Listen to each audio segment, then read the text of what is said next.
Vamos agradecer a Jesus. A nossa última reunião foi em abril.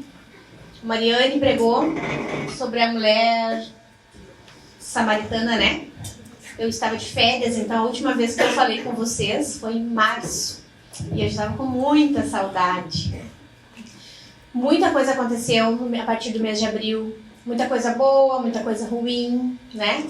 Mas em todas as coisas nós sabemos que o nosso Deus estava no controle. Não existe nada que fuja ao controle do Senhor. E muitas coisas materiais se perderam, né? Nós perdemos a nossa igreja, por exemplo. Mas o Senhor, Ele não joga dados com a história.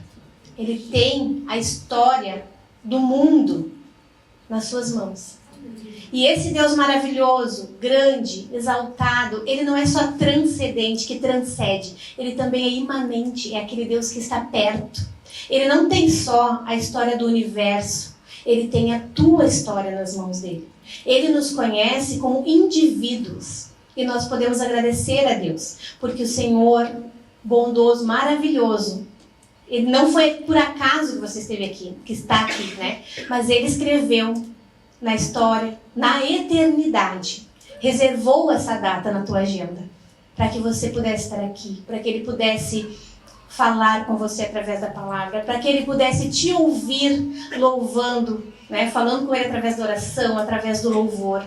Então eu queria que você aproveitasse o máximo, porque nós nunca estivemos tão cientes do quanto a humanidade, do quanto nós somos frágeis. E qualquer uma de nós poderia não estar mais aqui. Mas graças a Deus, a nossa família, todos nós somos guardados. Estamos aqui com vida, estamos aqui com saúde. É certo que muitos anéis se perderam, mas os dedinhos estão todos aqui, não é verdade? Nós podemos louvar a Deus por isso. E eu queria te convidar a orar, mas assim, agradecer ao Senhor com toda força, com toda vontade do teu coração. Porque Ele é bom, mesmo quando tudo ao redor é mal. Amém? Pai, nós te agradecemos por este momento. Nós te agradecemos pela tua bondade. Nós te agradecemos pela tua mão que nos trouxe aqui. Eu venho te agradecer porque o Senhor não joga dados com a nossa história. Porque o Senhor não criou o mundo e jogou ele ao léu. Não nos deixou aleatórios, não nos deixou soltos. Mas o Senhor tem todo o controle nas tuas mãos. E mais do que isso, o Senhor controla com bondade. O Senhor controla com benevolência, com benignidade. A tua palavra diz, Senhor, com benignidade te atrair, com laços eternos de amor. E é por isso que nós te agradecemos, porque o Senhor preservou essa data para nós. Nós entregamos aqui, Senhor, tudo que nós temos, tudo que nós somos, para que seja como um sacrifício a Ti.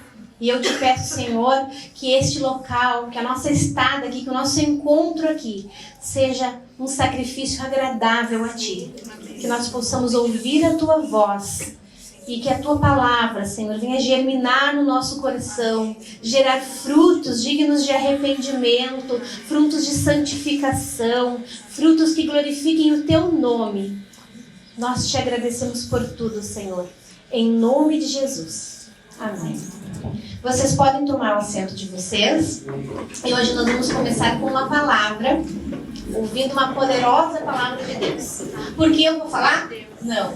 Mas porque Jesus pode fazer muitas coisas com 5 pães e 2 peixinhos.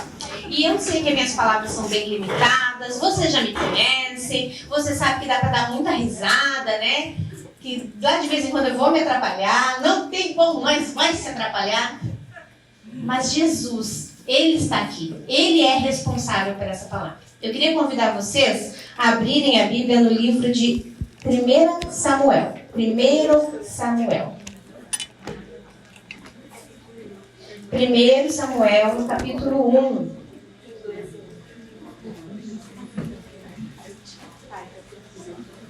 É uma leitura longa, vocês têm que prestar atenção.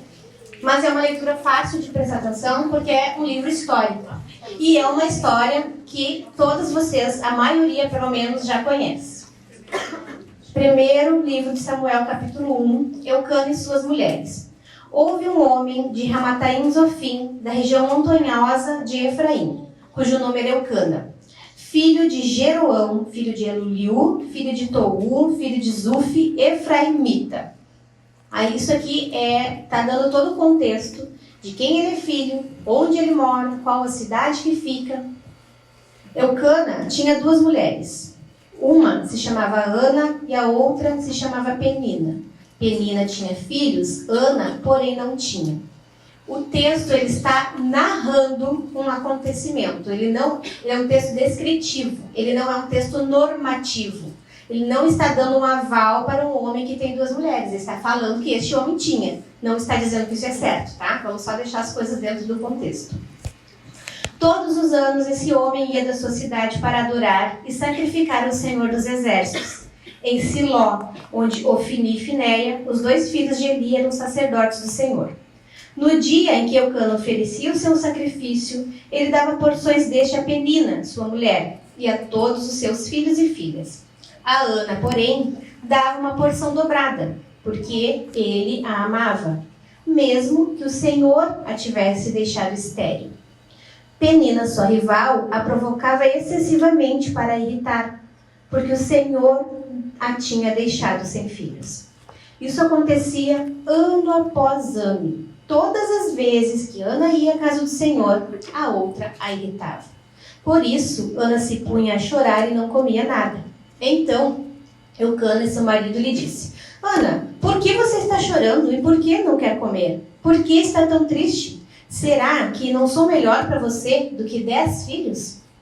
Certa vez, após terem comido e bebido em Siló, Ana se levantou, quando o sacerdote Eli estava sentado na sua cadeira, junto a um pilar do templo do Senhor.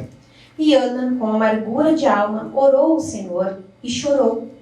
Ela fez um voto dizendo: Senhor dos exércitos, se de fato olhares para a aflição da tua serva e te lembrares de mim, e não te esqueceres da tua serva e lhe deres um filho homem, eu o dedicarei ao Senhor por todos os dias da sua vida, e sobre a cabeça dele não passará navalha. Ana continuava a orar diante do Senhor, e o sacerdote Eli começou a observar o movimento dos lábios dela, porque Ana só falava em seu coração. Os seus lábios se moviam, porém não se ouvia voz nenhuma. Por isso, Eli pensou que ela estava embriagada. Ele disse: Até quando você vai ficar embriagada? Trate de ficar longe do vinho. Porém, Ana respondeu: Não, meu senhor, eu sou mulher angustiada de espírito. Não bebi vinho, nem bebida forte. Apenas estava derramando a minha alma diante do Senhor. Não pense que essa sua serva é ímpia. Eu estava orando assim até agora, porque grande é a minha ansiedade e a minha aflição. Então ele disse: Vá em paz, e que o Deus de Israel lhe conceda o que você pediu. Ana respondeu: Que eu possa encontrar favor aos seus olhos. Então ela seguiu o seu caminho, comeu alguma coisa, e o seu semblante já não era triste.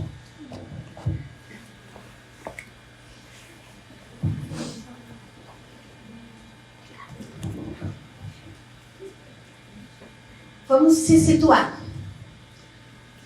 Imagina comigo, tá? Há anos atrás, quando a ciência ainda não tinha evoluído, quando a medicina ainda não tinha evoluído, uma mulher que tem uma doença, uma impotência, e ela não tinha o que fazer quanto a essa doença. Hoje, tu ter uma doença que não tem cura é um motivo de muita tristeza. Mas nós temos recursos, nós temos remédios, nós temos a medicina paliativa, que ajuda de alguma forma a diminuir o sofrimento. Ana era estéril, ela não podia ter filhos. Só que nessa época, né, na época bíblica, pensa que ela não, além dela não poder ter filhos, os recursos que ela tinha eram extremamente limitados. Porque hoje uma mulher que ela não pode gerar biologicamente, ela pode adotar. Ela, dependendo da forma que ela não, do porquê que ela não consegue gerar biologicamente, ela vai tentar fazer FIV, ela vai tentar fazer inseminação, ela vai tentar, sei lá, muitas coisas que eu nem faço ideia do quantas coisas as pessoas podem tentar. Eu sei apenas que existem muitos recursos que as pessoas hoje recorrem, né? Só que a Ana não tinha essa opção, né? E no contexto do povo de Deus, O povo de Deus sempre soube que filho é legado. Que legado não é uma empresa construída. Que legado não é ser mãe de pet. Que legado não é alguém ficar famoso. Que legado não é dinheiro. O povo de Deus sempre soube disso. Isso é uma cultura que nós herdamos lá dos primeiros, dos pais da fé. No povo de Israel, isso era uma questão de vergonha para uma mulher carregar a infertilidade. Todo mundo passava por ela e via: aquela mulher não tem legado, aquela mulher não deixará filhos, aquele homem não tem flechas. O salmista já dizia, feliz o homem que enche a sua aljava de flechas. Por quê? Porque filhos era sinal, e nós sabemos que porque nós mulheres que pertencemos ao povo de Deus, nós não somos como as mulheres, algumas mulheres de hoje em dia, que escolheram que seus ventres e seus corações fossem túmulos de inocente. Infelizmente, nós vivemos numa sociedade onde as mulheres escolhem matar os seus filhos, escolhem assassinar dentro do seu ventre seus filhos inocentes, por motivos fúteis, por motivos os mais banais possíveis, sem se preocupar se eles irão sentir dor, sem se preocupar que eles são uma vida. Elas escolheram denominar, dar outro nome que não seja vida, é um amontoado de células. Já tem um coração que bate, já sente dor, já tem terminações nervosas, mas elas escolhem dizer que é só um amontoado de células, para poder assassinar, se tornarem assassinas, sem que a sua consciência seja pesada, para cauterizar a própria consciência. Mas não, o povo de Deus nunca foi assim, e não é novidade isso para nós. O povo de Israel também entendia que uma mulher feliz era aquela mulher que podia gerar filhos, E aí o que acontece? A Ana, ela não podia, e ela não tinha outros recursos a quem recorrer. Então, eu percebo aqui uma dor, E eu venho falar, e eu queria dar esse tópico. O título do sermão é Um Deus Bom Quando Tudo ao Redor é Mal. E o primeiro tópico é a amarga sensação da impotência. A Ana não podia ter filhos, ela não tinha a quem recorrer, não havia tratamentos, não havia algo que ela pudesse fazer, humanamente falando, para mudar a situação dela. E a Bíblia fala que Eucana amava a Ana, mas possivelmente, e isso eu li no comentário do Risby, ele se casou com a Penina justamente porque a Ana não podia dar filhos.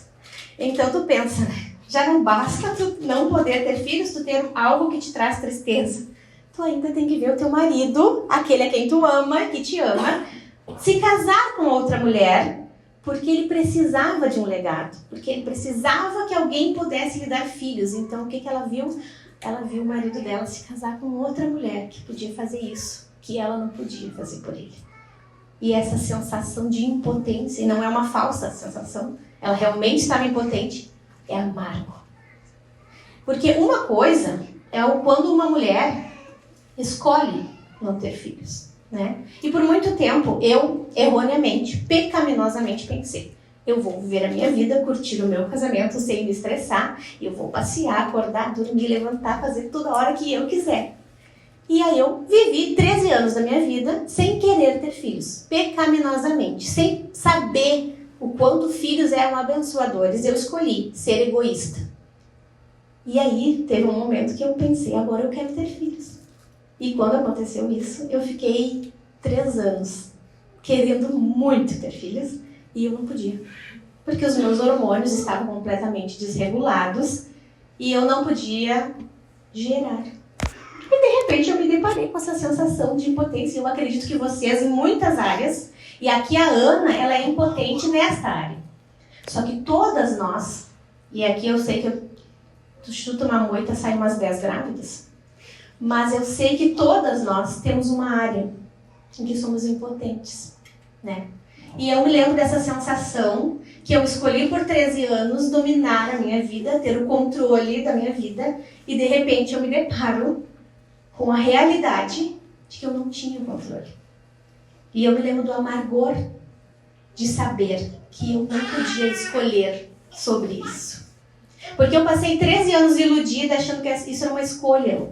E quando eu me deparei com a realidade de que não, que Deus no momento tinha o controle de me dar filhos ou não, a sensação de impotência me deixou triste, me deixou ansiosa, me deixou muito com medo. Eu fiquei com muito medo. Medo de não poder ter. Medo. E o Senhor, você sabe, o Senhor foi bom, eu não merecia.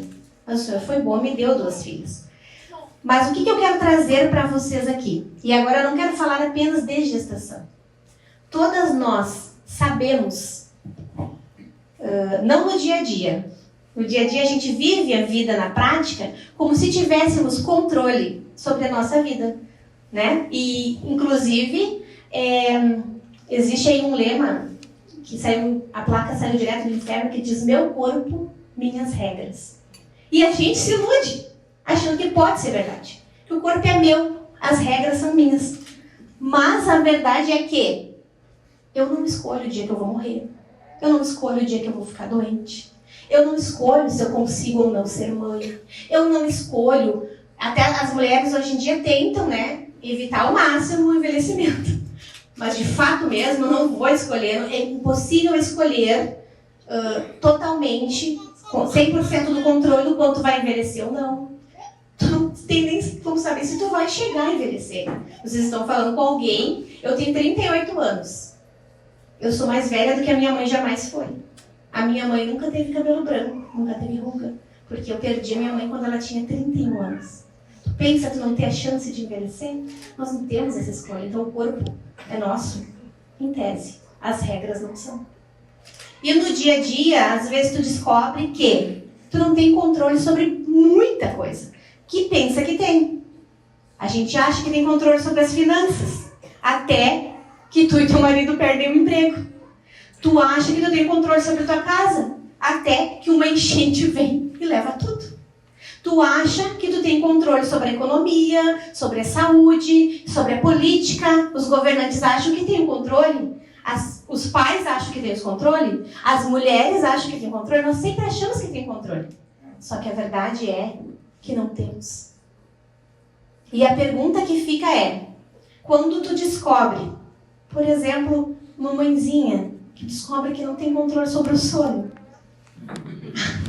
Essa dói, né? Se você, porque em geral aqui, né, é uma igreja de mulheres cansadas, segundo Charles. Então, delatei, pode dizer pra ele que eu delatei. Charles disse que vocês têm tudo cara de cansado. Diz pra ele porque a gente não tem controle sobre o sono dos filhos. Como é que tu reage quando tu descobre que não tem controle? Que não tem controle total sobre tuas finanças? Que tu não tem controle sobre a birra, de certa forma, sobre a birra que o teu filho vai fazer no mercado. Vai quebrar os vidros de maionese e vai fingir que desmaiou. Imagina se uma criança faz isso. Imagine. Em casa tu tem controle, mas lá no mercado não tem, né? Não tem como pegar assim com muita energia, né? É engraçado, né, gente? Falando aqui no microfone é engraçado. Sabe por quê? Porque eu tô dando aquele alívio cômico para dizer que, na verdade, nós escolhemos muitas vezes no dia a dia, lá na nossa casa, quando a gente não tá toda arrumadinha para mulheres fortes, a gente escolhe uma saída pecaminosa. Uma reação pecaminosa. Porque nós temos toda a nossa agenda, a nossa rotina. E como nós gostamos de rotina, né? De falar em rotina. E aí, quando algo nos tira da rotina, quando algo está fora do nosso controle, nós geralmente ficamos iradas, indignadas, frustradas, ansiosas, depressivas. Geralmente, buscamos uma saída pecaminosa. Como é que você reage quando você descobre que algo na sua vida, dentro do seu lar, no seu casamento ou no seu não casamento, não está no controle das suas mãos?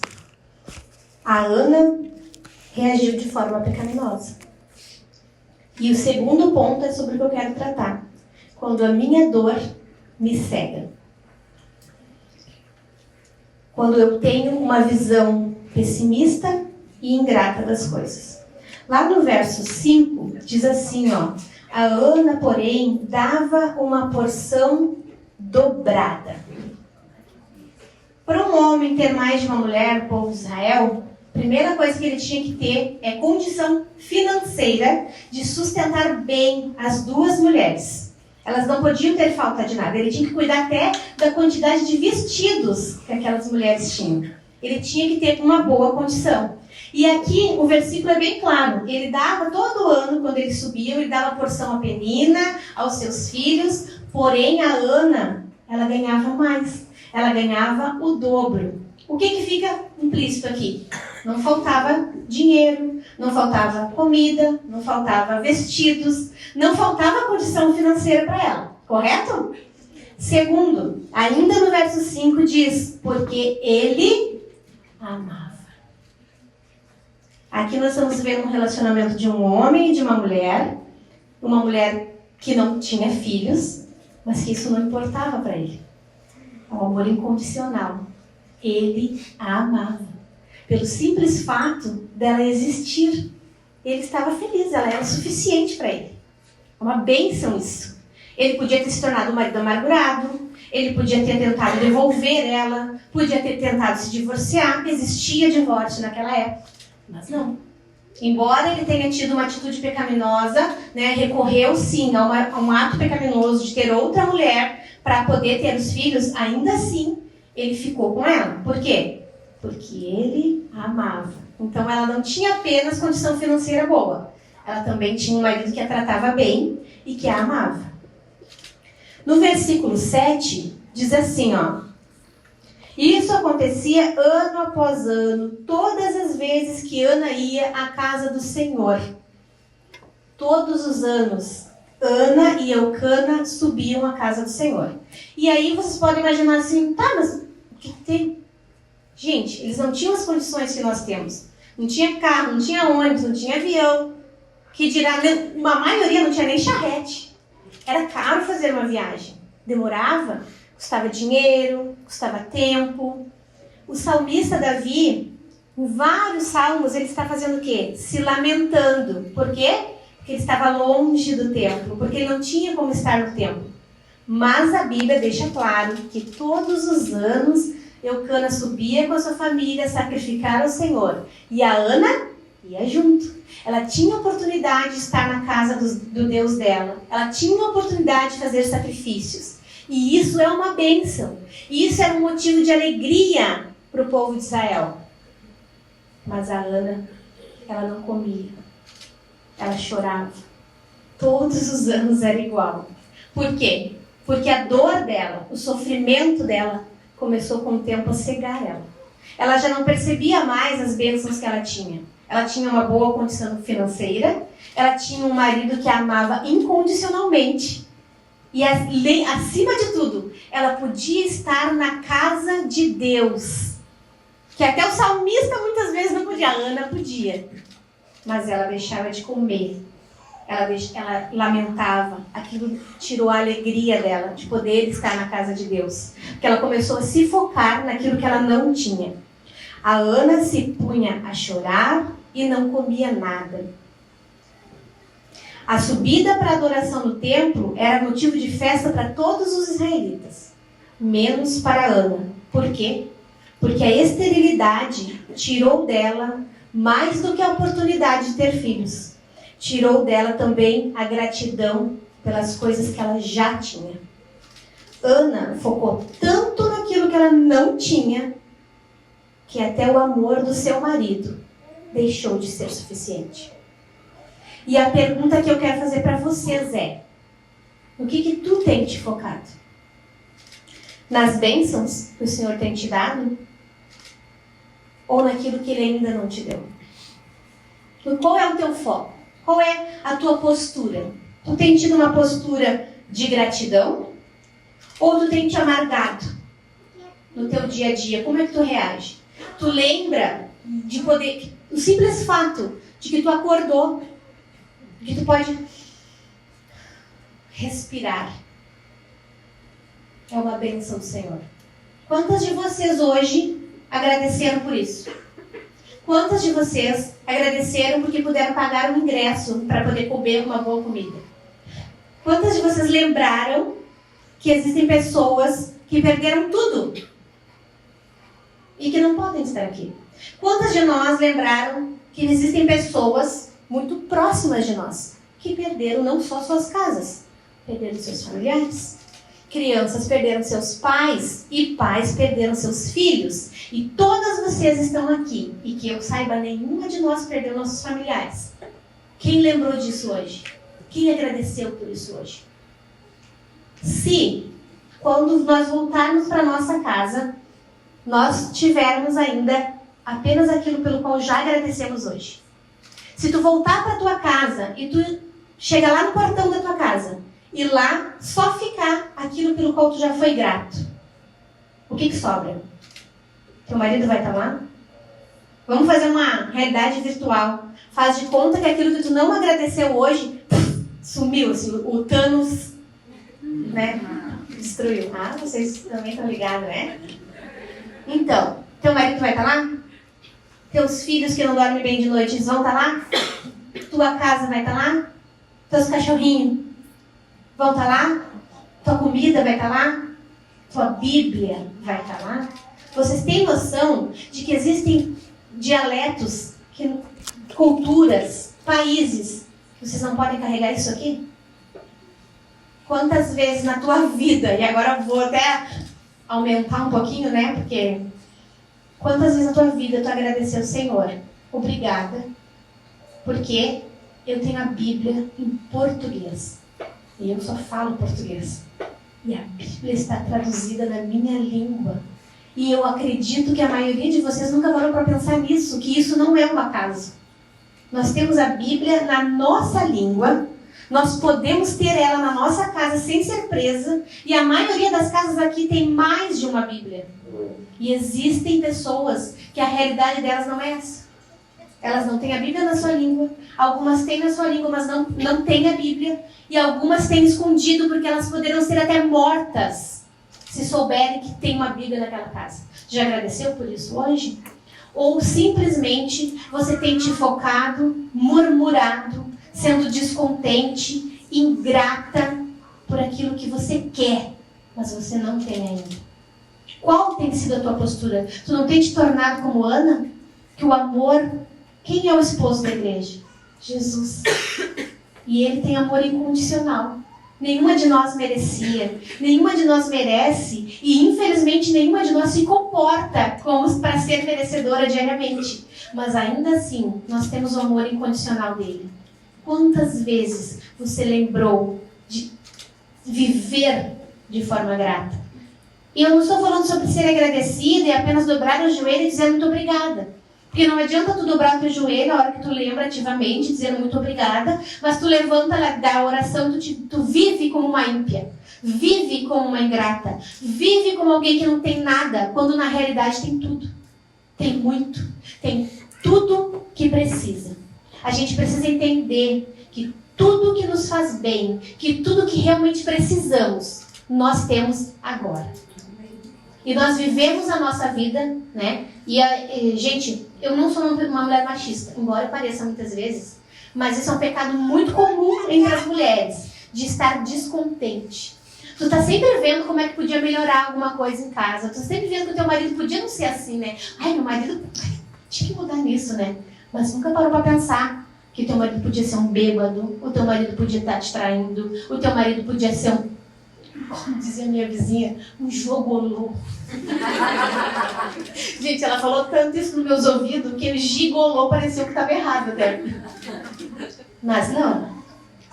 E graças a Deus eu conheço a vida da maioria aqui. E gente, nós somos bem-aventurados. Eu vejo os maridos de vocês ajudando a cuidar dos filhos. Eu vejo a maioria no culto, tu olha assim, ó, tu vê um monte de homem com os filhos no colo. Os nossos filhos têm pai. Vocês têm noção de que no Brasil, só o fato do teu filho ter o registro, o pai registrar, a gente já está 1000 anos à frente da maioria das mulheres? Ah, tá, mas a gente daí, né, não faz mais que obrigação. Sim, não faz mais que obrigação, mas a realidade não é essa. E às vezes a gente não lida com a realidade. Tem um homem que serve a Deus em casa, mas não sabe dar valor, não sabe ser grata. Só foca naquilo que o homem não faz. Só foca naquilo que ele não é. E o que ele é? Só foca naquilo que Deus não te deu. Só foca naquilo que tu quer. Só foca naquilo que tu acha que tu precisa. Só foca naquilo que a vizinha tem. Só foca naquilo que a mulher do pastor tem. Que a mulher do diácono tem. A mulher do líder do GC tem. Vai na casa da fulana, acho que precisa disso, acho que precisa daquilo. Eu não tenho isso. Tudo que você precisa, neste momento, você tem. E quando nós pensamos ao contrário disso, nós estamos levando o nosso descontentamento diretamente a Deus. Nós estamos dizendo, não com nossas palavras, mas com nossas ações, que nós sabemos o que é melhor para nós, mais do que Deus. Onde você tem colocado o seu foco? E o terceiro ponto é... Vou tomar uma aguinha, tá? Bela, tem uma aguinha na minha casa, né? Não tem? Qual a aguinha tá assim? Gente, isso aqui é um lugar elegante, né? Eu não vou tomar água no bico. Sou uma mulher em treinamento para ser elegante. Vocês não sabem, mas um dia eu vou ser que nem a Simone do Catito. Eu só estou treinando. Vou tomar no bico esse negócio. Não tenho muita paciência. O terceiro ponto. E aí vocês podem estar pensando assim. Tu não sabe como é a minha vida diariamente. Tu não sabe o quanto eu tenho sentido dor.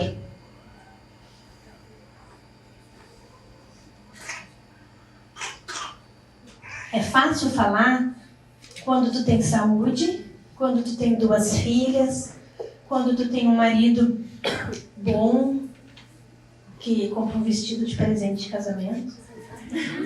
Amor, te amo. É fácil, realmente é. Estou numa posição confortável? Sim, estou. Mas, quero te dizer, e esse é o terceiro ponto, que o nosso Deus, embora muitas vezes você foque nas coisas erradas, embora Ele seja um pai, e como um pai Ele tem que te puxar a orelha, o nosso Deus, Ele não brinca com o nosso sofrimento.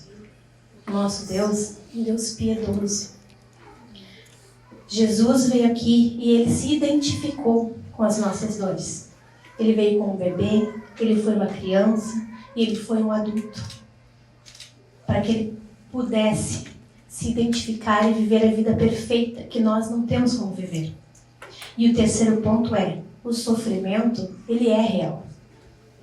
Infelizmente, irmãs, embora eu tenha todas as exortações para te dar, eu sei que nós vivemos em um mundo caído. Eu sei que depois da queda, depois daquele jardim, tudo à nossa volta realmente ficou mais difícil. A natureza geme, as coisas não estão certas. A dor da Ana era real. Eu não estou dizendo que ela não estava sofrendo. Eu não estou dizendo que é fácil quando a gente não tem o controle das coisas. Não é fácil ter uma doença terminal. Não é fácil ter depressão. Não é fácil ter crises de ansiedade. Não é fácil quando tu tem um marido que não vive de acordo com a palavra. Não é fácil quando teus filhos estão enlouquecidamente birrentos, quando vira uma chavezinha e a criança chega lá uns 2 anos e meio e de repente ela descobre a palavra não. Não é fácil. Não é fácil quando tu gostaria de ser mãe e não é. Não é fácil quando o teu coração gostaria de estar casada e não está. Não estou dizendo que isso é fácil, não estou dizendo que isso não é real. A dor, infelizmente, é real. A dor de Ana era real. Mais do que real, era uma dor válida. Gerar um filho é uma das maiores alegrias que uma mulher pode ter. Se casar é uma das maiores alegrias que nós podemos ter. Comprar uma casa própria é uma alegria que uma mulher pode ter. Muitas coisas são válidas e muitas coisas foram prejudicadas depois que o pecado entrou no mundo. A dor existe e, infelizmente, eu gostaria de dizer que não. Mas todas nós passaremos por dores e sofrimentos na nossa vida. O sofrimento, infelizmente, faz parte da humanidade depois da queda. O povo de Deus sempre soube dar valor ao seu legado. As mulheres israelitas, elas sabiam da dádiva de gerar vida em seus ventres.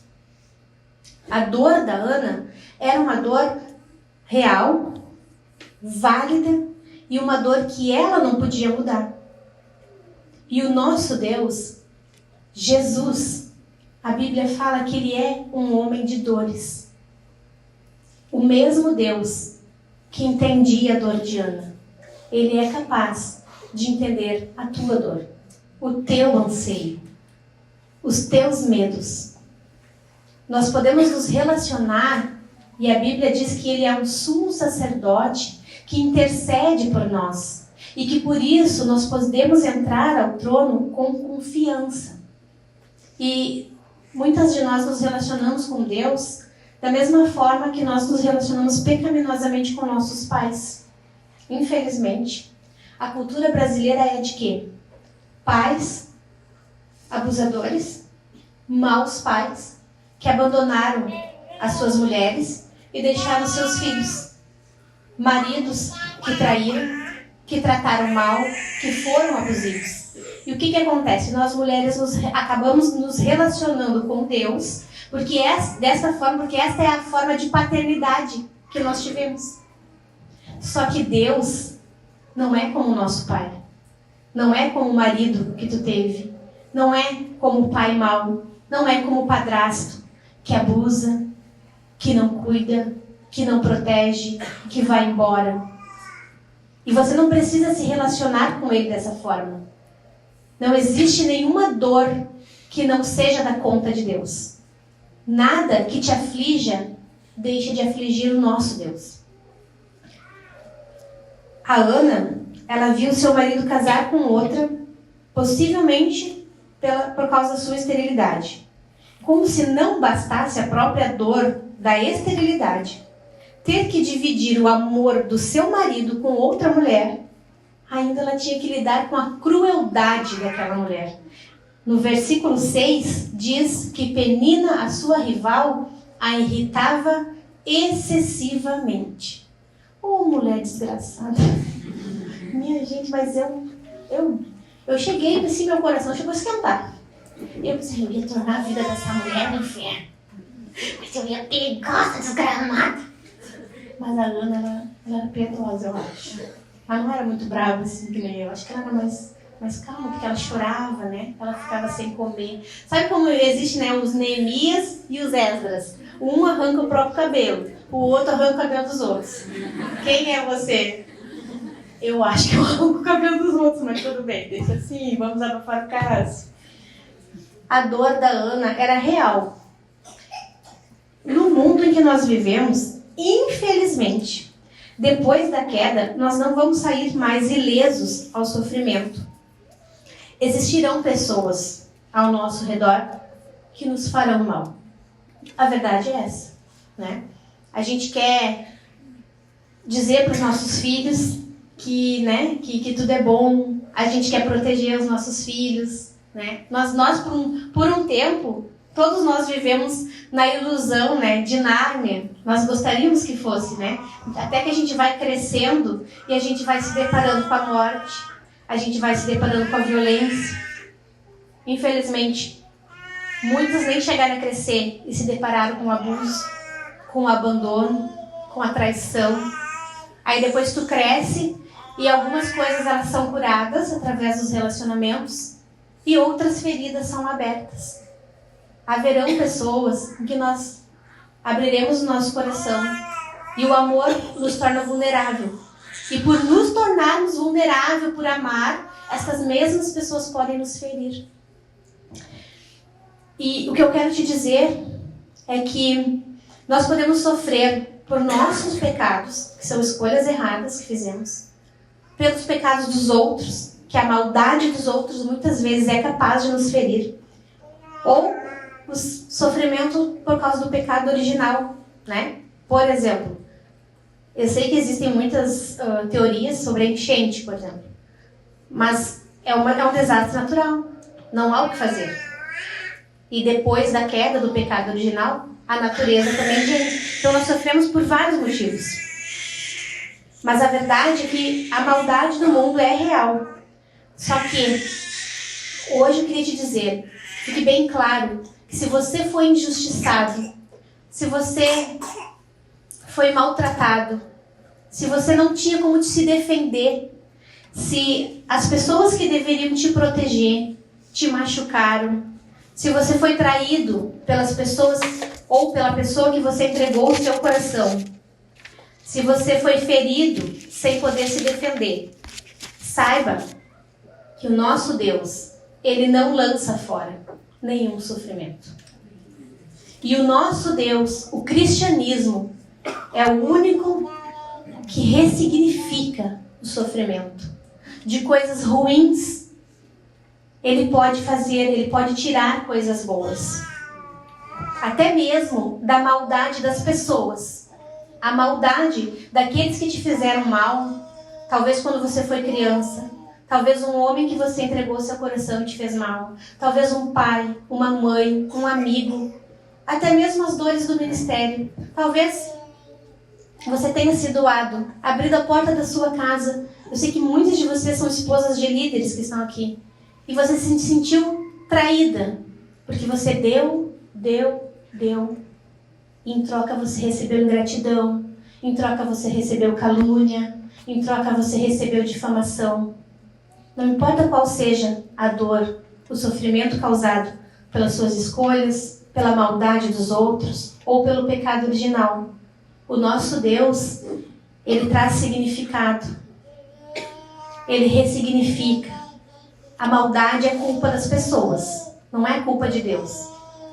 Mas mesmo em meio ao sofrimento, Ele pode te santificar, Ele pode te fazer mais forte, Ele pode se tornar o teu refúgio. Vocês estão ouvindo daqui de alguém que infelizmente conheceu muitas formas de sofrimento. Eu perdi a minha mãe quando eu tinha 7 anos de idade. Meu pai se casou em 3 meses com uma irmã da igreja. E por 3 anos da minha vida, eu passei por diversas torturas, físicas e emocionais. E eu me lembro que quando eu tinha 10 anos de idade, eu tinha pavor de abrir meus olhos de manhã, porque já começava de manhã as torturas psicológicas. Minha esposa do meu pai já me acordava, puxando a minha coberta e gritando, e era pressão, e eu era magrinha, pequenininha, não tinha desenvoltura, não sabia me defender. Meu pai estava trabalhando.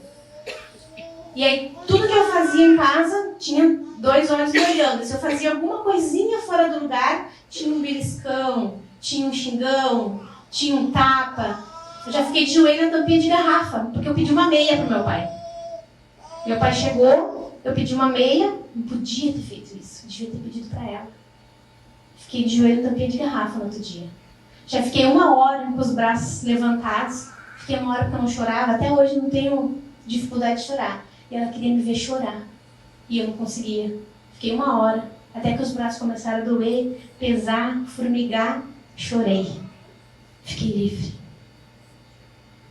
Então eu perdi a mãe, fui torturada emocionalmente, fisicamente, tenho marca de beliscão no corpo, porque não coloquei o pano da pia no lugar correto. Coisas assim, que quem tem mãe geralmente não passa por isso. Aí cresci, com 10 anos, eu estou no culto, e eu era triste, muito triste. E aí eu tive uma tia que me cuidou por um tempo, e aí eu me lembro de uma frase que um primo meu me disse quando ela me perguntou pro meu primo, e ela não viu que eu estava perto. E ela perguntou pro meu primo: tu tem ciúme da Thalita? Por que tu tá brigando com ela? E aí eu me lembro que ele disse assim: por que eu vou ter ciúme dela? Ela é só uma órfã. E aquilo saiu com um veneno, assim, né? Porque criança não tem discernimento, ou até, talvez, não sei, acho que a intenção não foi ser cruel, mas aquilo pra mim, parece que aquilo me rotulou. Eu sou só uma órfã. E eu passei muito tempo com vazio no coração. E eu queria que... Eu tinha uma necessidade de que alguém me quisesse. Eu achava que eu tinha que fazer alguma coisa para alguém me querer. Eu queria chegar do colégio, eu não tinha certeza se alguém queria que eu voltasse. Eu queria ter sensação de pertencimento. E eu não tinha. Aí, quando eu tinha 10 anos de idade, meu pai tinha se convertido e eu estava na igreja. E um pregador, ele falou numa linguagem que as crianças entendiam. E ele se virou para as crianças. E ele falou de um amor incondicional. Esse mesmo amor que Elcana tinha para Ana, que Jesus tem por nós. E eu me lembro que aquela criança triste e vazia, gente, eu prestei atenção e disse, eu quero esse amor incondicional. Eu quero que alguém me ame. E eu me lembro de sentir uma convicção de pecado muito grande. E eu tinha 10 anos. Mas ao mesmo tempo eu sentia o amor de Deus como uma onda quente que invadia meu corpo, invadia meu coração e eu me senti completa. E a minha vida foi transformada. E de repente tudo que eu passava com a minha madrasta virou nada. A minha situação não mudou. Eu ainda estava lá. Eu ainda era torturada. Mas eu tinha a quem recorrer. E aí teve um dia que ela... Isso não está no esboço, gente. Mas eu acredito que o Espírito Santo está trazendo isso para a tua vida. Isso vai servir de bênção. Aí teve um dia que ela me deu um tapa assim no rosto. E eu caí. Eu era muito magrinha. E eu caí, eu gritei desesperada, porque eu pensei, agora ela vai vir pra cima de mim. Eu gritei, para! Com muita força. E aí ela se assustou, porque os vizinhos iam ouvir e ela parou. E aí, nesse momento, eu já conhecia Jesus. E aí eu comecei a ter uma vida de oração. E toda vez que ela me judiava, toda vez que acontecia algo de ruim, eu dobrava meu joelho. E eu recorria a quem podia me ajudar. E aí, quando aconteceu isso, de eu ganhar esse tapa, ela saiu e eu dobrei meu joelho e disse, Jesus, me tira daqui. Deu uma semana depois que eu dobrei meu joelho, sem eu falar nada. E meu pai não sabia, eu não falava pra ele porque ele era novo, ele tinha perdido a esposa com 33 anos de idade. A mulher morreu com 31 de câncer. Ficou uma criança de 7 para ele cuidar. E ele se entregou ao álcool. Era o que ajudava ele a viver. Até que ele foi para a igreja e conheceu essa mulher. E eu pensava, se eu contar para ele, meu pai vai para a bebida de novo. Então eu não contava. Eu fui orar. E aí, uma semana depois, meu pai disse, filha, o pai está te sentindo tão triste. Tu quer ir morar com a tua tia? Que é a minha tia que terminou de me criar, que algumas de vocês conhecem. Gente, foi uma alegria tão grande.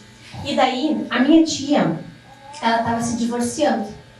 Porque eu tinha, na época, 13 anos, meu primo do meio, que é o filho dela, tinha 14, e o meu tio tinha traído ela com uma moça de 16. Pensa na crise. E eu, com aquele amor por Jesus, assim, ó, fervilhando. E ela estava sozinha, porque os guris passavam muito tempo com ele.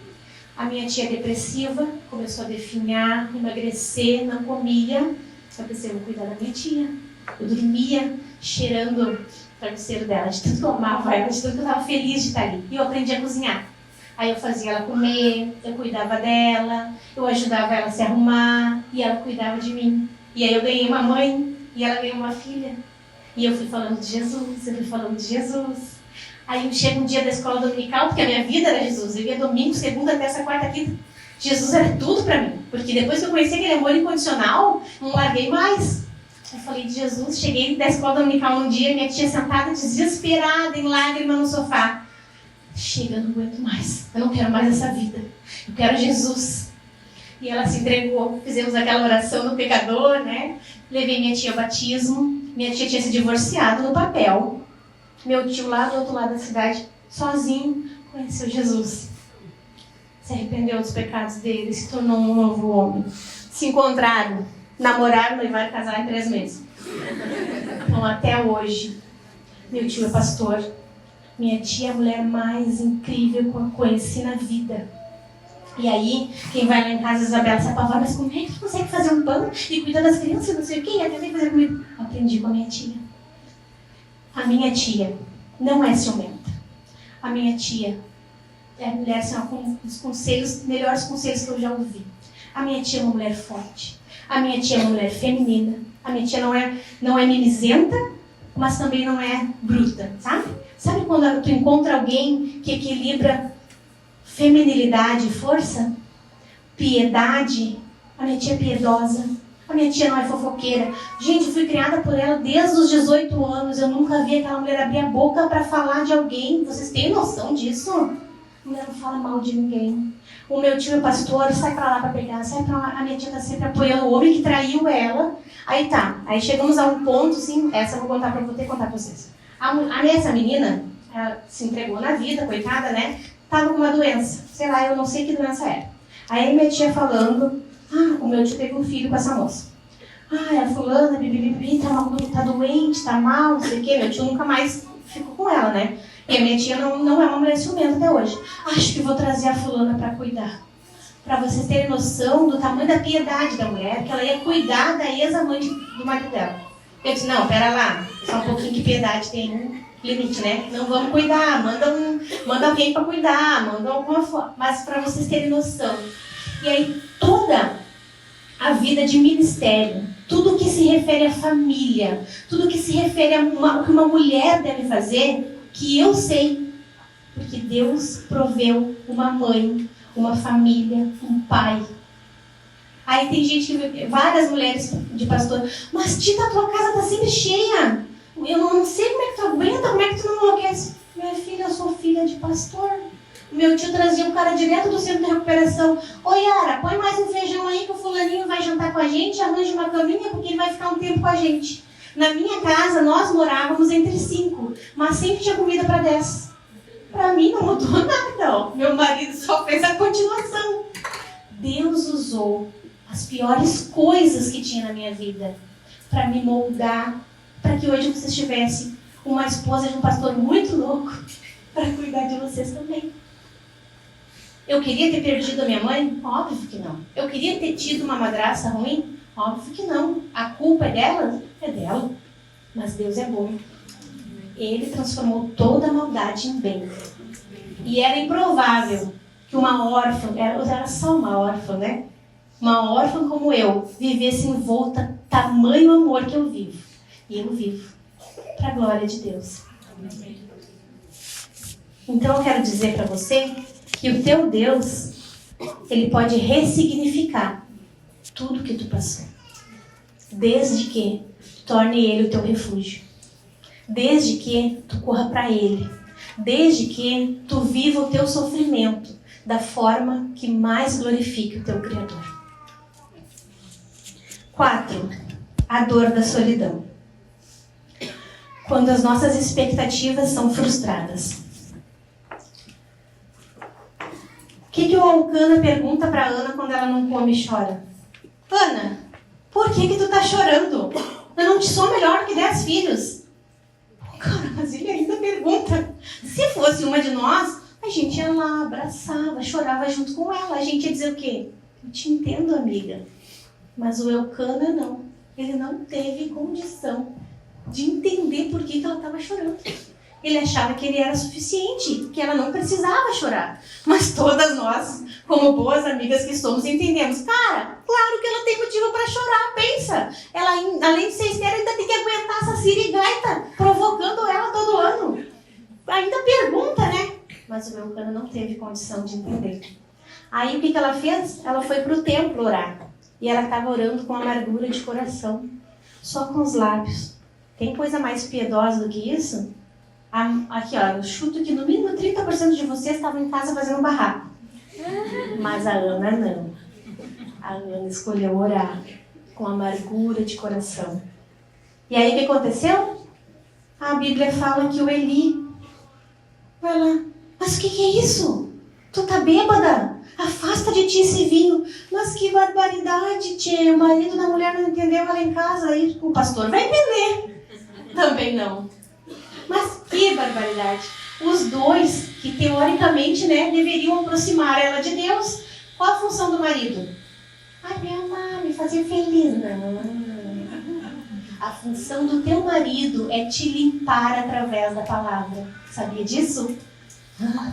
Isso, né? Porque toda vez que ele vai fazer isso, a gente dói, né? Irrita, né? A gente não quer, não é confortável. Eu que sei.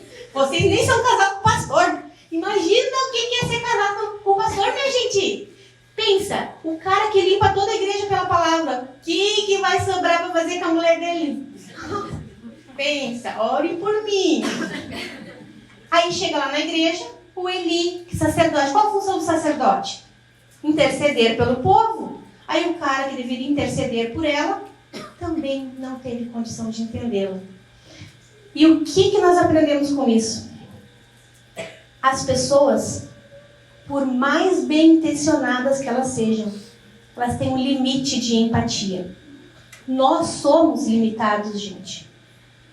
Por mais que as pessoas tentem nos entender, existirão algumas dores que nós passaremos sozinhas. E muitas vezes não é por maldade das pessoas. Muitas vezes não é por desinteresse. Mas porque o Senhor quer que nós passemos por aquilo sozinha. As pessoas terão um limite. Elas vão, os amigos, o marido, o presbitério, o líder de GC, a esposa do líder, a amiga, ela vai até um pedaço. Tem coisas que ninguém vai conseguir entender, a não ser nós e Deus. Às vezes a gente coloca expectativa irreal, surreal, sobre aqueles que nos servem. E as pessoas que nos amam, elas sempre estarão conosco. Mas existirão momentos que talvez você não esteja sozinha fisicamente. Mas você vai passar pela dor, vai passar pelo deserto, vai passar por uma prova, vai passar por um sofrimento. E você vai se sentir sozinha. E isso também faz parte do plano de Deus. Por mais que as pessoas tentem, existirão momentos em que faltarão palavras. Existirá um momento em que as pessoas não conseguirão se colocar no teu lugar. Nessas horas, coloque a tua expectativa naquilo que é transcendente. Fixe os seus olhos no Deus que se fez homem. E a Bíblia diz que ele era homem de dores. Ele entende o que você está passando.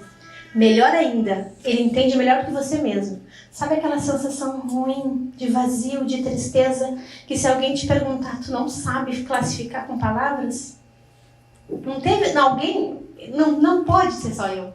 Não acontece isso só comigo. Já teve vezes que tu dobrou teu joelho porque tu queria muito orar e chorar, mas tu não sabia o que falar. A Bíblia fala que o Espírito intercede por nós com gemidos inexprimíveis. Existem dores que nos farão sentir sozinhas, mas essa sensação não é real. Essa não é a realidade se você olhar pelo prisma da eternidade. A única coisa que você tem que fazer é colocar os olhos no lugar certo. É fixar no que é correto.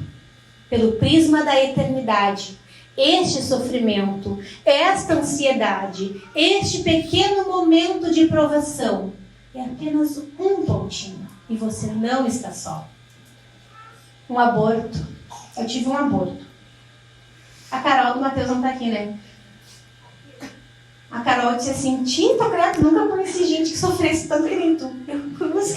Eu espero que ela conheça, seja porque ela conhece poucas pessoas. Tá? Eu tive um aborto. E o aborto, eu já perdi a mãe, eu já fui torturada pela madrasta, eu já quase morri com um ano de casada, porque eu tive hipotireoidismo e afetou meu coração. Meu marido me olhava para mim e só chorava. Mas a dor do aborto foi a pior dor física e emocional que eu já senti. E sabe qual é a pior dor do aborto? É que ela está só dentro de ti. Tu te sente só, mesmo quando está cheio de gente na sala.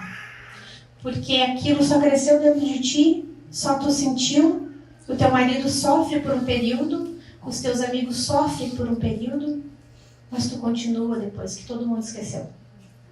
Porque ela vai durando uma semana, 2, às vezes ela dura meses. E todo mundo já está vivendo a sua vida. E tu ainda está ali, estagnada na dor. Só tu sofre, sozinha. E às vezes tu te sente até envergonhada de contar para alguém. Porque está todo mundo tão feliz. E eu me lembro, sempre a nossa igreja, né? Com essa penca de grávida. Na minha vez também tinha uma penca de grávida. E eu me lembro que eu tive um aborto retido. E eu expeli o saco gestacional com muita dor, porque já tinha quase 3 meses, já estava com 11 semanas. Então doeu muito. Tiveram que me dar morfina. E eu expeli o saco gestacional no sábado. No domingo, quando eu abro a porta para ir no culto, dou de cara com 3 barrigudas. Não sabia para onde olhar, e nem elas. Eu fui, acho que, da época da nossa igreja, que foi muito no início, eu fui a primeira a sofrer essa dor, né? E aí ninguém sabia o que fazer, se a gente se abraçava, se a gente chorava. Eu queria ser forte, e elas não queriam me constranger. Mas as irmãs são uma bênção. Eu sei que elas oraram por mim, eu sei que elas me amaram. E eu me lembro de eu olhar para minha barriga, e eu criei barriga rápido na primeira gestação. Acho que é porque eu era mais magrinha. Vamos voltar para casa.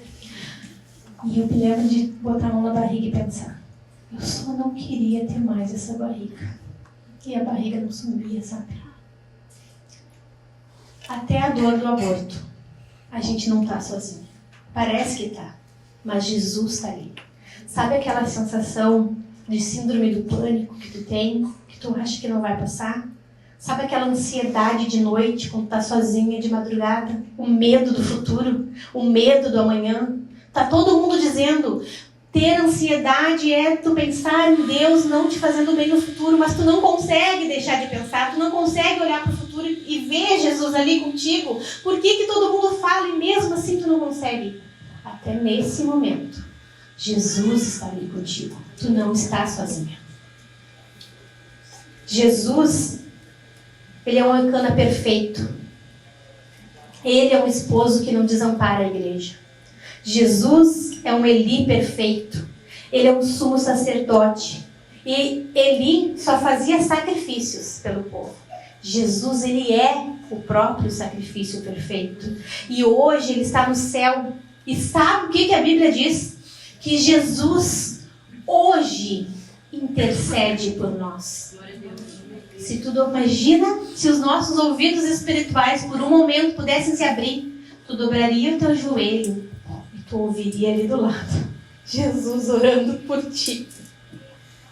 Muitas vezes tu pensou que continuou porque era forte. Muitas vezes tu não sabe nem dizer, não sei nem como eu passei. Não é porque tu é forte. É porque Jesus te carregou nos braços. Amém. Talvez tu esteja passando um momento agora mais difícil da tua vida. Talvez a ansiedade, o medo, a depressão, o querer ter e não poder esteja te destruindo por dentro. Vai passar.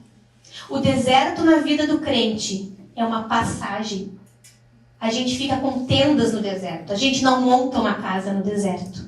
E quando passar, esses dias escuros vão ser tão distantes que vai ser difícil até de lembrar. De tão lindo que vai ser o sol da justiça que pode raiar na tua vida. O último ponto. Um Deus bom por trás de toda a história. A Bíblia fala choque. Eu não anotei aqui um versículo, vocês podem me ajudar se vocês acharem. Que o Senhor a deixou estéril. Mas como pode um Deus bom? Mas como pode, se a Bíblia diz que filhos são herança? Mas como pode, se a Bíblia diz que os filhos são sinal da bênção do Senhor? E eu me lembro que na época que eu não tinha filhos, que eu não conseguia engravidar, eu pensava, Senhor, mas eu não estou entendendo. O meu marido prega no domingo que o Senhor quer abençoar a sua igreja. E o meu marido diz que filhos são sinais da bênção do Senhor. Mas como assim? Então o Senhor não quer me abençoar? Eu não estou entendendo. Como é que pode um Deus bom permitir coisas más? Como é que eu posso glorificar a esse Deus se parece que Ele está fazendo mal? Quem nunca pensou nisso? Quem nunca parou para questionar? Eu não estou conseguindo entender. Deus é bom. Eu sei que Deus é bom. Mas está parecendo que não. Está parecendo que comigo não. Está parecendo que para todo mundo Ele é bom. Só para mim que Ele quer coisas diferentes. Dá até aquele medo de entregar em oração. Mas e se eu pedir isso para Deus e Ele agir de uma maneira que eu não quero? E se eu pedir fé e Ele vai me colocar numa prova? Eu não quero isso. É só eu que já passei por isso, não? Vocês têm também, né? Não me deixa sozinha, por favor. Deus não é bom apenas quando os meus olhos podem perceber e nem quando o meu intelecto pode entender. Ele também é bom quando eu olho as circunstâncias e elas me dizem ao contrário. O livro de Jó, e todos vocês conhecem a história de Jó, acaba sem Jó ter uma resposta do porquê. Existirão coisas. Eu contei toda a história aqui da perda da minha mãe, da minha madrasta, da minha tia, da providência de Deus. Eu tenho um porquê, e isso é uma bênção. Mas existirão coisas que nós apenas vamos crer, como Jó fez. E a resposta nós teremos apenas na eternidade. Sabe por quê? Porque não nos pertence saber o porquê. Nos pertence crer, confiar naquele que nos chamou. A fé, ela é o firme fundamento das coisas que não se veem. Você não precisa ver para crer. Você não precisa ver para obedecer. Quando Jesus morreu, as mulheres choraram, sofreram, mas elas embalsamaram o corpo dele e foram para casa descansar. Por quê? Por obediência. Obediência é uma lei que dizia que era o dia do descanso. Mas elas estavam sofrendo. Aquele que dizia ser Deus morreu. Elas podiam ficar lá ao redor do sepulcro. Que motivo maior para desobedecer do que o luto? Que motivo maior para não crer? Mas elas escolheram crer. Elas foram para casa, ficaram em silêncio e descansaram em obediência. Isso é crer. Isso é fé.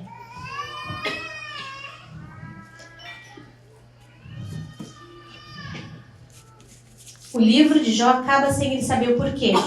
Mas ele diz que antes conhecia Deus só de ouvir falar. E depois os olhos dele podiam contemplá-lo.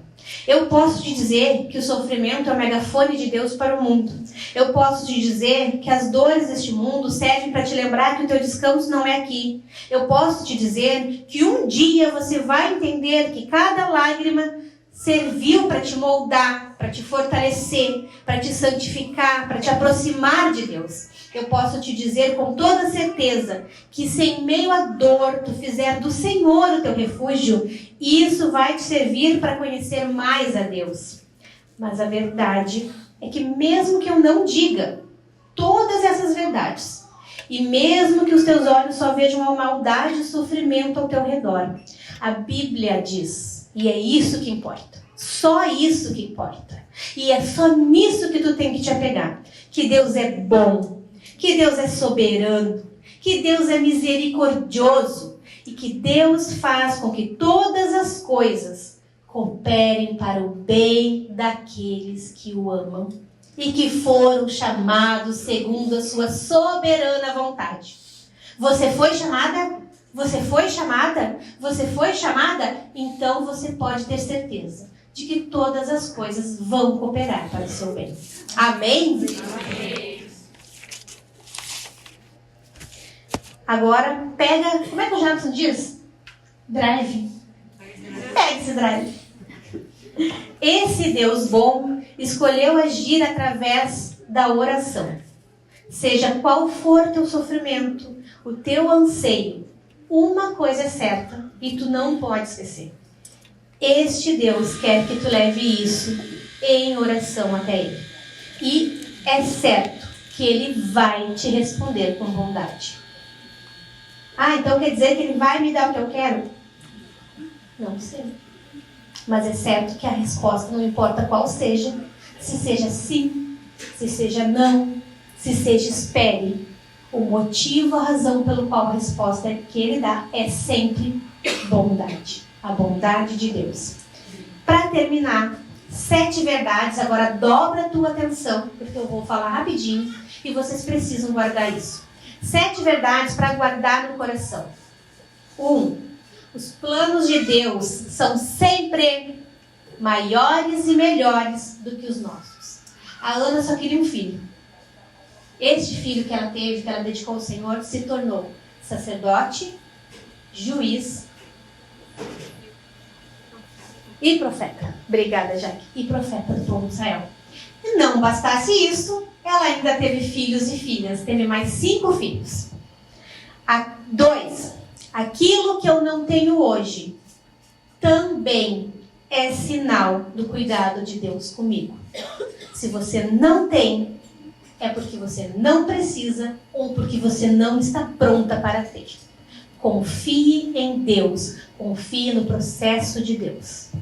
3. Deus é maior e melhor do que as bênçãos que Ele pode te dar. Jesus é suficiente para todo e qualquer momento, para todo e qualquer anseio, para tudo que você acha que faz falta na sua vida. Jesus é suficiente. 4. Da sua maior dor pode nascer o seu maior ministério. Eu perdi a conta de quantas mulheres eu pude abraçar, orar e ter empatia com elas, porque elas perderam seus bebezinhos. Eu não queria ter passado pelo que eu passei, e eu acredito que Deus não fez eu passar por isso, mas que Ele permitiu, sim, que esta dor me transformasse em uma ajudadora. Quantas mulheres eu pude orar, abençoar, conversar, expliquei como é que era o processo, ajudei, porque eu já tinha passado por um aborto. Qual é a tua dor? Eu tenho um filho autista. Quantos ministérios não nasceram de uma necessidade, né? Uma mãe tem uma necessidade, aí ela ajuda outras mães e é formado um grupo. Eu não tenho filhos, eu adotei e descobri que é muito difícil a adoção.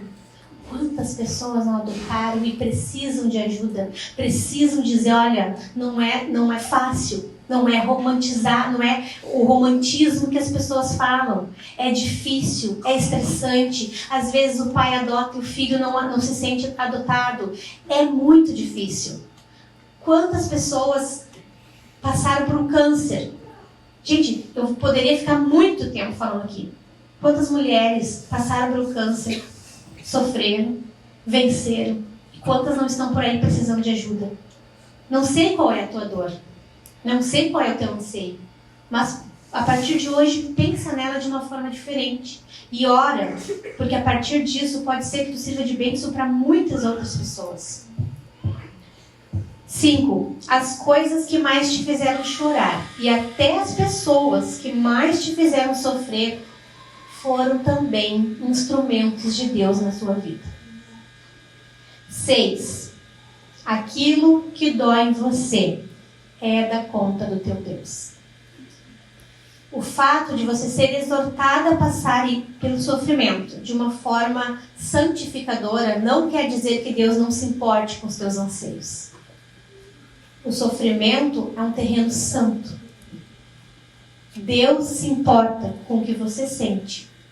E Ele pode te ajudar a passar por isso de uma forma que glorifique a Ele e que no final vai ser convergido em bem para você. 7. Último, Deus é soberano e Ele não brinca com a tua história. Ele continua tendo controle, mesmo quando as coisas não aconteceram como você esperava. Deus continua sendo bom, mesmo quando tudo ao teu redor é mau. Amém? Vamos nos colocar de pé. Eu quero orar por você. E eu gostaria que você fechasse seus olhos. Não precisa esperar por mim. Você pode entregar o anseio do teu coração. Você pode entregar a tua dor. Você pode entregar os teus medos. Tu pode entregar aquilo qual tu tem sentido falta de ter. Gente, não é pecado sentir falta de ter. Não é pecado querer ter algo. Você tem que passar a querer algo de uma forma que agrade a Deus. O que não pode é isso se tornar um ídolo na tua vida. O teu sofrimento, e o sofrimento às vezes, nos torna egoístas.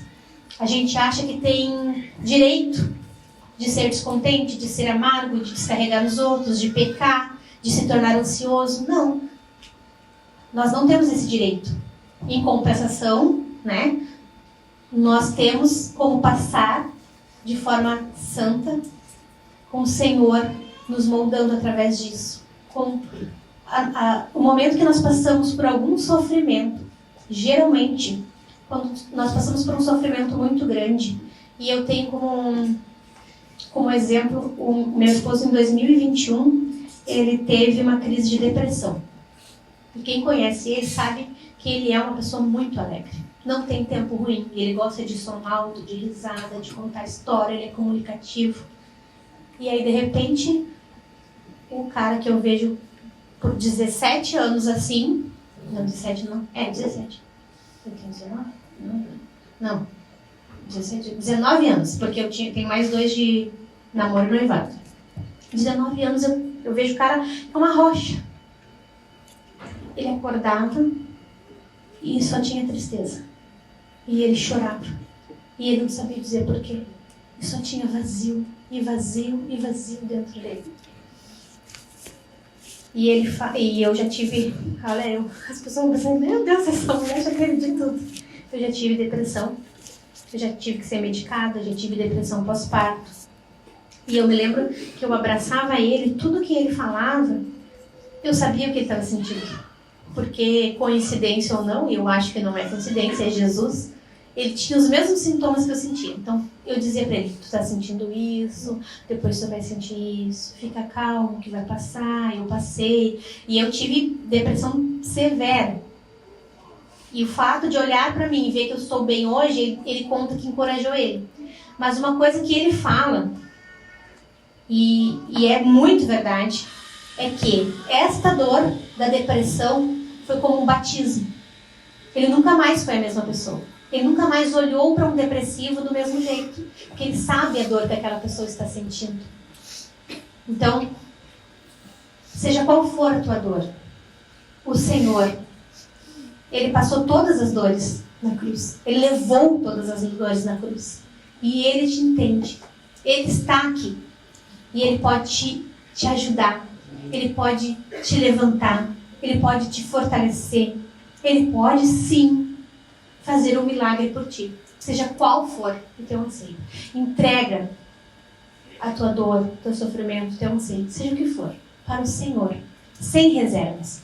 A Bíblia fala que Ana, ela orou mesmo com amargura de alma. E ela se derramou diante do Senhor.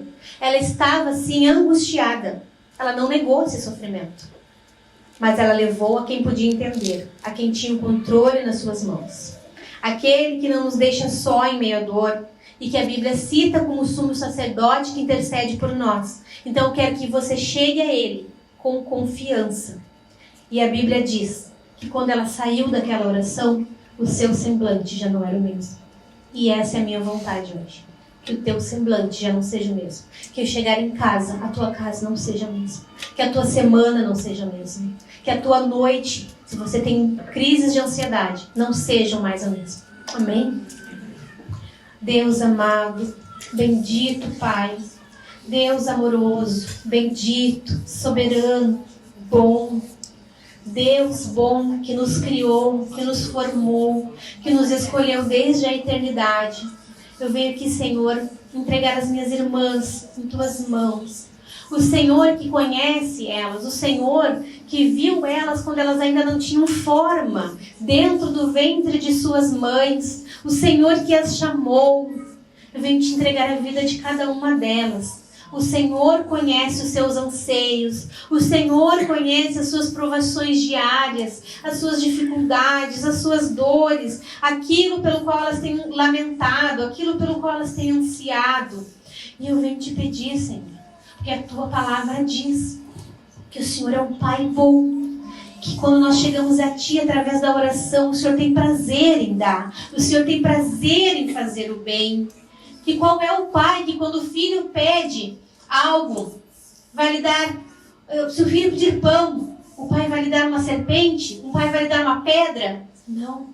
E o Senhor é melhor, o Senhor é um pai perfeito, o Senhor é um pai que não abandona, o Senhor é um pai que cuida, o Senhor é um pai que provê, o Senhor é um pai que não desampara, o Senhor é um pai que ama, que tem prazer em ser bom, em dar boas dádivas. A tua palavra, Senhor, nós nos apegamos a ela. Ela diz que o Senhor, que todas as dádivas, que todos os presentes, que tudo aquilo que é bom, vem direto do Pai das luzes, que é o Senhor.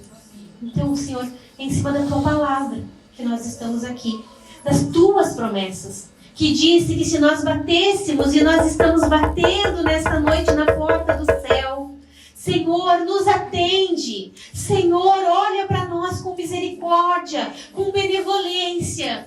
E talvez alguma das minhas irmãs esteja aqui com o coração quebrado. Talvez algumas não tenham nem coragem de se abrir com as amigas. Tem vergonha porque está todo mundo passando por outra fase, está todo mundo feliz. E só ela está ali, Senhor, sofrendo com as suas necessidades, com a sua amargura de coração, com a sua angústia na alma. Eu venho te pedir, Senhor, assim como o salmista dizia, Senhor, te apresse em nos socorrer. Eu venho te pedir, Jesus, te apresse em nos socorrer. Te apresse em socorrer as tuas filhas, aquelas que estão clamando, que estão pedindo algo, Senhor. O Senhor sabe o que é bom. O Senhor sabe quando é bom. Prepara as tuas filhas para receber uma bênção hoje, Jesus. Que elas possam poder testificar, testemunhar de Ti, Senhor. Acalma aquelas que estejam ansiosas.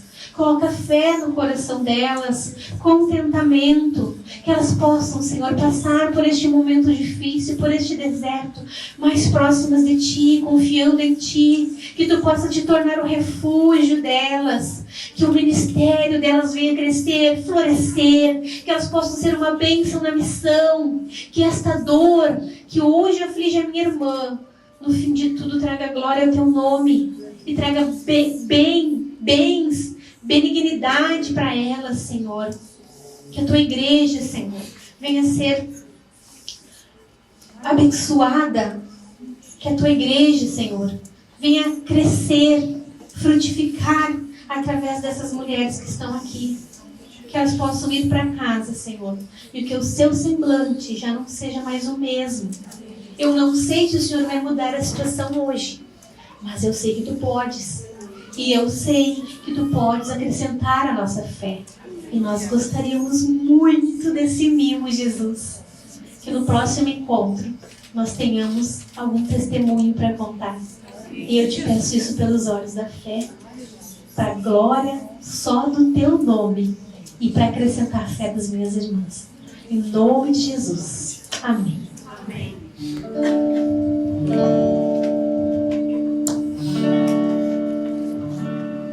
Quem sou eu para que o Deus de toda a terra se preocupe com meu nome, se preocupe com minha dor? Quem sou eu para que a estrela da manhã ilumine o caminho desse duro coração? Não apenas por quem sou, mas porque Tu és fiel. Nem por tudo que eu faça, mas por tudo que Tu és. Eu sou como o vento passageiro que aparece e vai embora, como onda no oceano, assim como o vapor que ainda escutas quando eu chamo, me sustentas quando eu clamo, me dizendo quem eu sou. Eu sou Deus.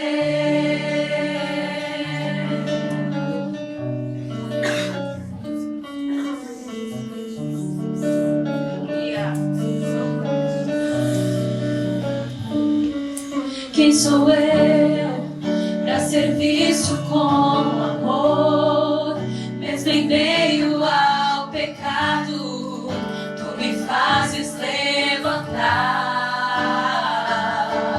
Quem sou eu para que a voz que acalma o mar e acaba com a tormenta que se faz dentro de mim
como vapor, e ainda escutas quando eu chamo, me sustentas quando eu clamo, me dizendo quem eu sou. Eu sou um vento passageiro que aparece e vai embora, como onda no oceano, assim como vapor, e ainda escutas quando eu chamo, me sustentas quando eu clamo, me dizendo quem eu sou. Eu sou teu, eu sou teu, diga, eu sou teu, eu sou teu, eu sou teu, mais uma vez eu sou teu, tudo que temos vem de ti, Senhor, somos teus, eu sou teu, eu sou teu. Aplauda o nome de Jesus. Obrigada.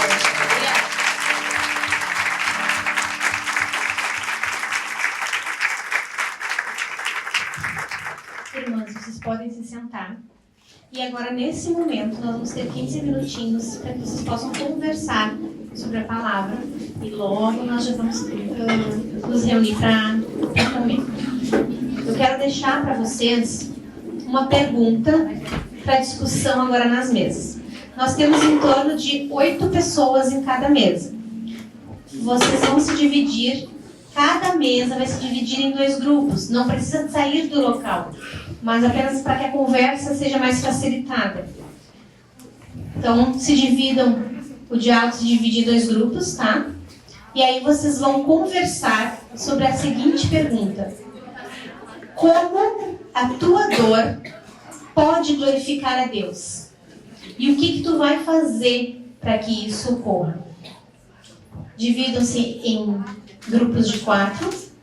Conversem sobre o que vocês têm passado. Abram o coração sobre quais são as suas necessidades, os teus anseios. E como isso pode trazer glória ao nome de Deus. E o que tu vai fazer para que isso ocorra? No final, levanta a mãozinha aí. Quem é a esposa de líder de GC? A Emily vai orar aqui nessa mesa pelas irmãs. A Luana vai orar naquela mesa. A Aline vai orar aqui. A Pamela vai orar. A Zana, entendeu? Cada mesinha tem... Todas as mesas têm uma esposa de líder de GC? Sim? Levanta a mãozinha aí. Então tá. Na mesa que tem 2, façam times e briguem. Na mesa que tem 2, cada uma vai orar por 3 irmãs, 2 irmãs, tá? Então, conversem sobre, sejam uma bênção aí umas para as outras.